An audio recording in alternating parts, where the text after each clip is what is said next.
Irmãos, esse texto é um texto muito conhecido e já muito desenvolvido em pregações.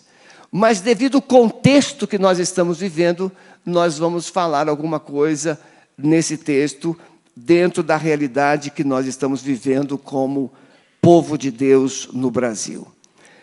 Depois disso, verso 1. Depois disso sucedeu que os moabitas e os amonitas, e com ele alguns dos meunitas, vieram contra Jeosafá para lhe fazer guerra. Vieram alguns homens dar notícia a Jeosafá, dizendo: vem contra ti uma grande multidão de Edom, da além do mar, e eis que estão em Azazon Tamar, que é em Gedir. Então Jeosafá teve medo, e pôs-se a buscar o Senhor, e apregou o jejum em todo o Judá. E Judá se ajuntou para pedir socorro ao Senhor. De todas as cidades de Judá vieram para buscarem ao Senhor.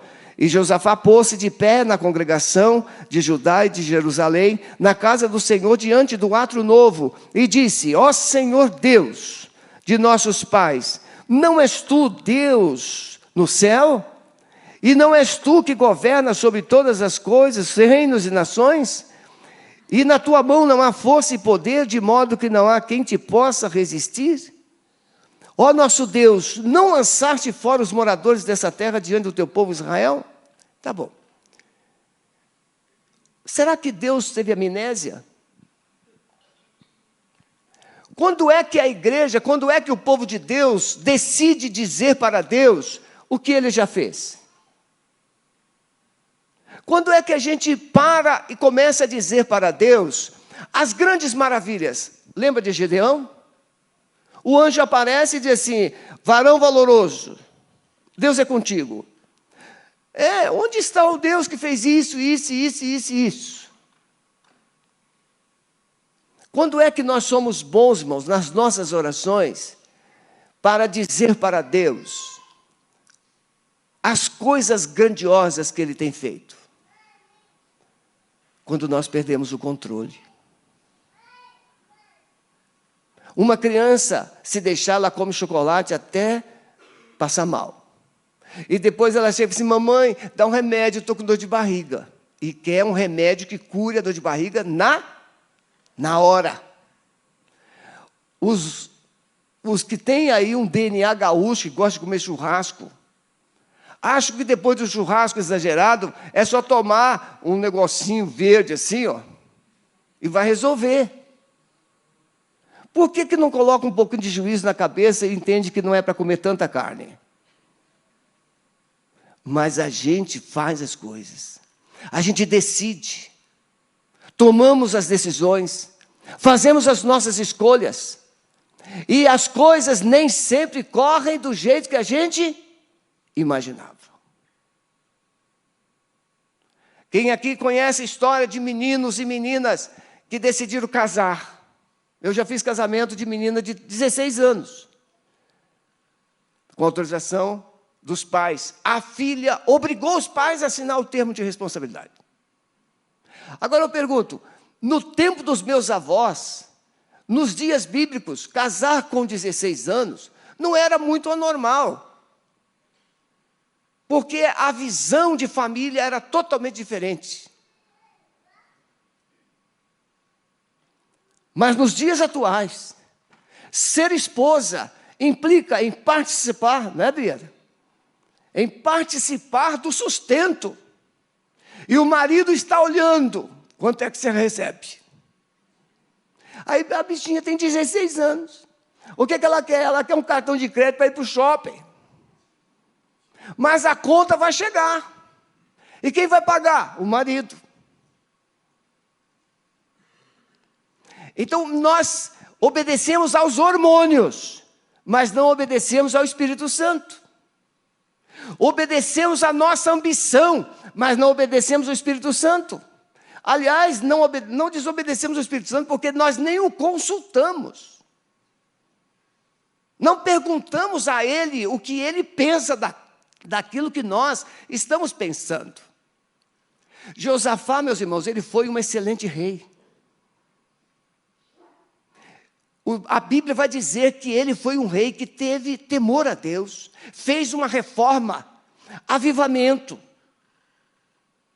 Mas em 2 momentos ele falhou, e falhou muito sério.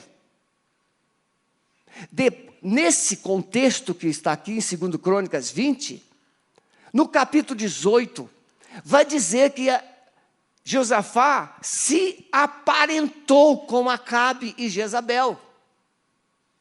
Quem era Jezabel? Uma feiticeira. Quem era Jezabel? Não é só feiticeira, no contexto de hoje, uma religião diferente, não é esse o problema. O problema é que Jezabel se declarava inimiga do povo de Deus. Mas o Josafá, talvez por ter ouvido o seu filho: papai, eu amo aquela moça. Papai, eu quero me casar com ela. E o Josafá então amoleceu o coração. Em nenhum momento ele perguntou a Deus: Senhor, eu devo deixar o meu filho Jorão casar com a filha de Jezabel? Irmão, com todo respeito, diz um ditado o quê? Filho de peixe, peixinho é. Irmão, se uma mulher é perversa, odeia o povo de Deus, e ela tem uma filha, e essa filha está se envolvendo, não caberia pelo menos o Josafá parar e falar assim: Senhor Deus, o que eu faço? Meu filho se apaixonou pela moça. Mas ele não fez isso.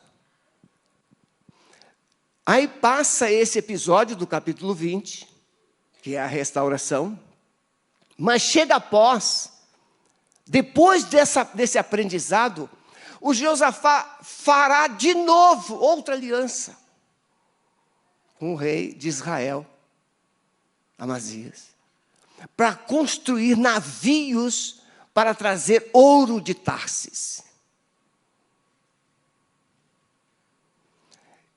E o profeta foi falar com ele, mas ele insistiu. E aí Deus mandou um vento forte no mar e afundou todos os navios. Nós não aprendemos da melhor forma, com a linguagem de amor, aquilo que Deus está querendo nos falar. Nós não aprendemos. Nós precisamos, às vezes, sofrer para depois aprender.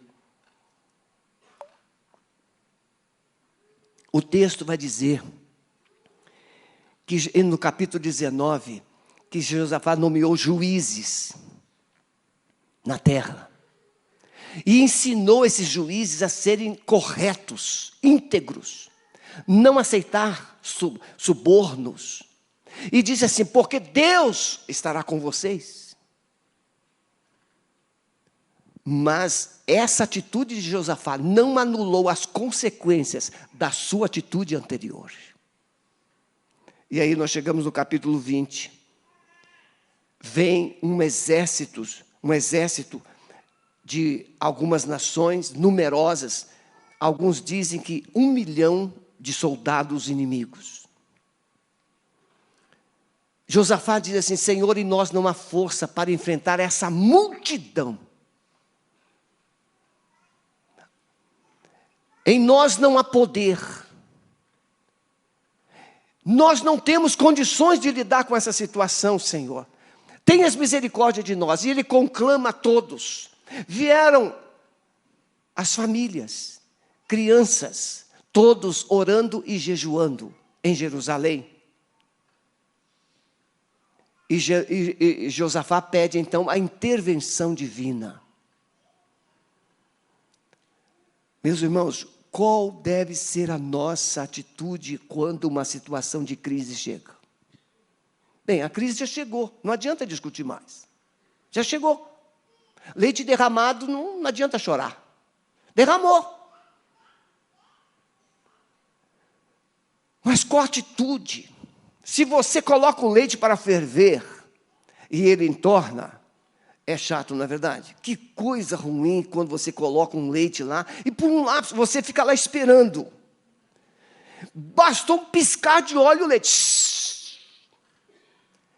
E que trabalheira para limpar aquele fogão. Eu vi vários balançando a cabeça assim, muita gente tem entornado o leite. Uma criança. Mas veja, esse entornado leite, não adianta você chorar, reclamar o leite entornado. É como não entornar novamente. Aprender a lição. Na crise, Deus nos leva para a escola de volta. Na crise, Deus nos leva para a escola da obediência. Na crise, Deus nos leva para a escola do quebrantamento. Na crise, Deus nos leva para a escola do jejum e da oração. Onde nós ficamos reprovados alguns anos. É só na crise que Deus vai conseguir nos matricular nessas escolas. E Josafá, então, ele conclama o povo. E a primeira atitude, irmãos, que a gente vai perceber que precisamos hoje, no Brasil, na igreja, diante desse quadro bíblico, é quebrantamento. Precisamos parar de falar bobagens e dobrar o nosso coração diante de Deus. Quebrantamento não vem de palavras excessivas. Quebrantamento vem de atitudes do coração. Dobrar o coração, chorar diante de Deus, pedir perdão por aquilo que foi feito errado ou por aquilo que foi deixado de fazer certo. Pedir perdão. Josafá fez isso. Quebrantamento. Buscou ao Senhor de coração. Se humilhou diante do Senhor. Se tem uma coisa ruim, é você declarar que precisa de ajuda de alguém. Que coisa desconfortável. É você declarar que precisa de ajuda. E em algumas áreas. Você chega assim, com cara de bobo, e rodeia. A pessoa que está te ouvindo já sabe onde você quer chegar, mas você não sabe como chegar lá. Fica enfeitando o pavão para ver se tem um jeito melhor. Não adianta. A gente tem que chegar e dizer, Senhor, eu estou mal. Marido falhou com a mulher, eu errei. Mulher falhou com o marido, eu errei. Pais que falham com os filhos, erramos. A primeira atitude é, nós erramos. Nós falhamos. Mas falhamos onde? Em quê? E confessa, peça perdão. E abandona, porque Salomão escreve em Provérbios 28:13. Aquele que encobre as suas transgressões nunca prosperará, mas quem confessa, quem as confessa e as abandona, esse alcança misericórdia. Precisamos não só confessar, mas precisamos parar de pecar, parar de falar, parar de amaldiçoar, parar de criticar, murmuração. Será que nós não aprendemos com o povo do deserto? Se murmuração desse resultado, o Brasil não teria problema. Quando não é um lado, é o outro. Murmura, reclama, critica. Não, irmãos. Bem, eu errei aqui. Aqui não piso mais, não erro mais. Falei, não falo mais. Coloco uma guarda, Senhor, nos meus lábios. Josafá foi para lá, colocou a boca no chão, chorou, se humilhou, confessou, pediu perdão, e aí Deus levanta uma voz profética. Por isso, a necessidade de entendermos o profético. Uma voz profética, aquilo que Deus está sinalizando que vai fazer. E as sinalizações divinas, elas não vêm para hoje ou para amanhã. Elas vêm para um propósito. Nós somos bons de datas, de calendário, de agenda. Quando é que isso vai acabar? Pare de perguntar o quando vai acabar e comece a tomar as atitudes para consertar o que você fez.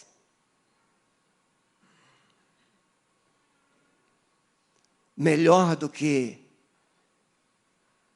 admitir que errar é a gente decidir que aprendeu a lição de não errar mais.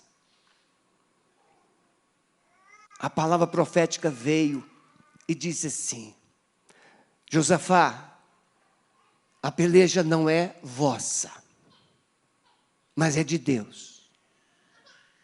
Então vamos cruzar os braços. Então não precisa nem de a gente orar, Deus vai dar vitória. Olha, irmãos, eu ouço algumas pessoas que me dão uma raiva. Esse negócio de vitória, vitória, vitória, vitória, me lembra muito Jeremias. Jeremias falou assim: o povo vai para lá, vai ficar 70 anos, mas levantava profetas em Jerusalém, na Babilônia, e dizendo assim: paz, paz, paz, Deus vai levar vocês de volta para Israel. E o coitadinho do Jeremias, quando ia confrontar essa gente, ganhava socos, prisões, calabouços. Não é fácil ser voz de Deus, mas é fácil ser voz da alma. Voz da alma é quando você atende o seu ego, sua vaidade, seus momentos de desejos. O que você quer ouvir? Não é difícil falar o que as pessoas querem ouvir. Eis que te digo.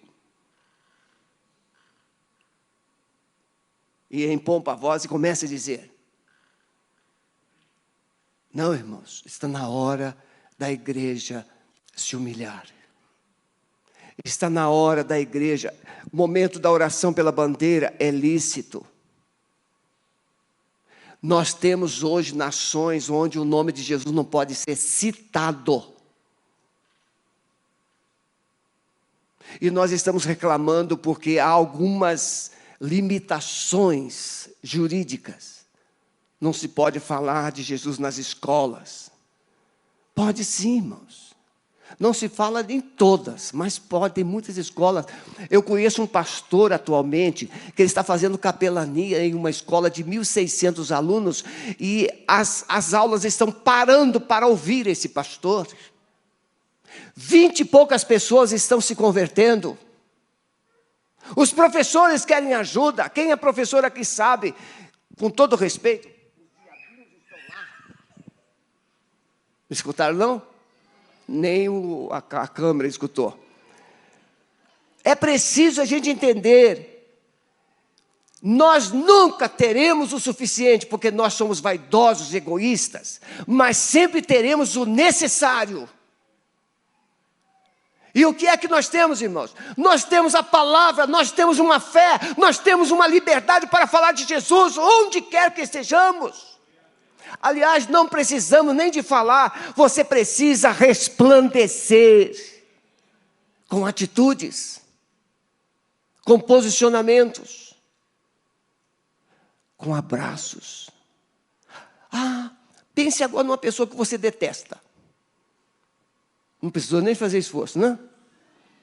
Não precisou. Pois é, por que você não ora por um período, se prepare, e vá a essa pessoa e dê um abraço de 1 minuto?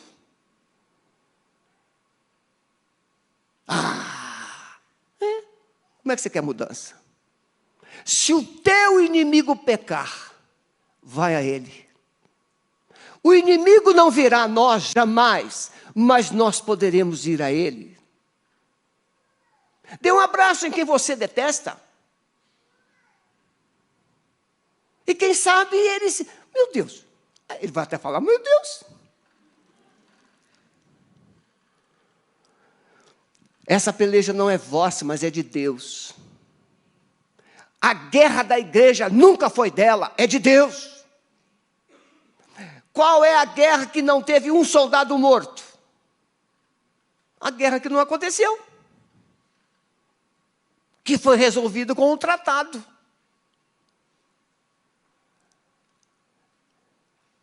Mas toda guerra haverá perdas, haverá gente caindo, mas toda guerra bem guerreada haverá um vencedor. Não importa quantos cristãos vão cair, não importa quantos cristãos vão perder, não importa quanto a igreja vai perder. Eu estava ali, irmão, na hora da adoração, eu falei assim, Senhor, o Espírito Santo começou a me murmurar aqui dentro. Eu falei assim, Senhor, se essa igreja fosse fechada, por isso que eu vim aqui, irmãos. Se essa igreja fosse fechada, Senhor, a gente poderia ir naquelas escadas ali e começar a adorar, começar a glorificar, mas aí a polícia vem e mete o cacete, vocês não podem, então faça da sua casa. E aí veio um sonho, uma inspiração. Eu vou conversar com a dona Sueli primeiro, claro. Mas orar, se preparar por um tempo e preparar um banquete lá na minha casa e convidar os moradores dos sete andares do prédio. Pastor, o senhor está louco? Não! Eu estou enxergando que tem moradores indo para o inferno. E eu estou confortável porque eu estou indo para o céu.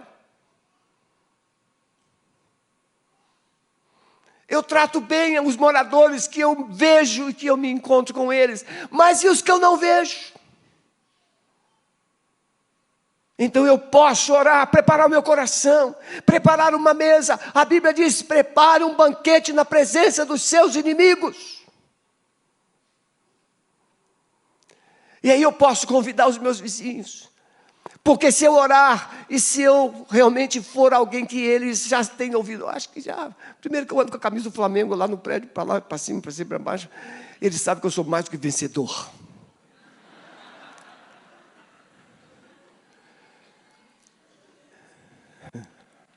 Um montão de gente com dor de cotovelo, só Jesus. Para terminar, meus irmãos, o que Deus mandou? A única coisa que Deus mandou o povo fazer: adorar. Vão à frente dos exércitos. Exército não precisou tirar uma espada. Não precisou lançar uma flecha, uma lança. Você se posiciona na frente e comece a adorar. Irmãos, eu já disse isso aqui algumas vezes. Mas quando você enche a sua casa de louvores, no mínimo você fechou a porta na cara do diabo. No mínimo. Mas se você encher a sua casa de louvores, você vai atrair a presença da glória de Deus. E quando a glória de Deus se manifesta, pastor Jefferson tem pregado muito sobre isso aqui nos jovens. Quando a glória de Deus se manifesta, ela traz consigo a presença e o poder de Deus. E aí uma coisa estranha aconteceu, que não é um fato isolado na Bíblia. E eu fui reler, não é possível, como é que pode? Aí, primeiro, eram 3 exércitos poderosos. Primeiro, Deus coloca 2 exércitos contra os da Monte Seir, os descendentes de Esaú. Esses 2 exércitos vão lá e aniquilam o Monte Seir. E aí depois os 2 exércitos que guerrearam juntos, agora guerreiam entre si. Bem, eu não consigo entender muito esse negócio, como que Deus fala, porque tem outros textos da Bíblia, diz o texto que as espadas de um matavam um ao outro. Porque, irmãos, quando Deus coloca medo e terror, você já viu o que você faz? Você não viu nada, você sai correndo. E o que você está na mão? Uma espada. E o que acontece com essa espada? Você sai furando todo mundo sem saber. Deus fez uma confusão no meio daqueles 3 exércitos e eles se mataram. Ah, pastor, isso é história da carochinha. Não, é história bíblica. Precisa ser crida. Eu oro assim. Senhor, tem gente que só sabe falar mentira. Abra a boca dele para ele falar verdades. Senhor, tem gente que só sabe planejar engano. Coloque, Senhor, ideias. E vocês estão vendo que as mentiras estão sendo descobertas pelas próprias bocas. Por quê? Porque Deus está ouvindo a sua, a minha, a nossa oração. Não precisamos levantar a espada, não precisamos lançar lanças, farpas, não. Nós precisamos nos humilhar, nos dobrar, nos confessar, pedir perdão, clamar, chamar a presença de Deus. E as coisas vão acontecer. Pode ficar em pé, por favor? Você não pode sair daqui, nesta manhã, pensando que o Brasil vai mudar com a sua indiferença. Ah, pastor, eu não estou indo lá para frente dos quartéis. Ah, pastor, eu não estou indo para as ruas. Ah, pastor, eu não tenho caminhão para fazer isso, fazer aquilo. Você não precisa fazer o que Deus não te mandou fazer. Mas o que é que Deus mandou você fazer? Deus mandou você se humilhar, orar, buscar a sua face, se converter dos seus maus caminhos, porque Ele prometeu te ouvir, Ele prometeu te perdoar, Ele prometeu te abençoar e curar a nossa nação. Tem coisas que nós não precisamos fazer, mas tem coisas que nós não podemos deixar de fazer. Amado Espírito Santo, traz luz para o coração da tua igreja. E quando eu falo, Senhor, para a tua igreja, todo o teu povo espalhado nessa nação. Senhor, nós não estamos atrás de likes. Nós estamos atrás do Shekinah da tua glória. Não há ibope que resolva nossos problemas, mas a tua presença transforma todas as coisas. Coloque temor dentro de nós, Senhor. Coloque uma paixão dentro de nós.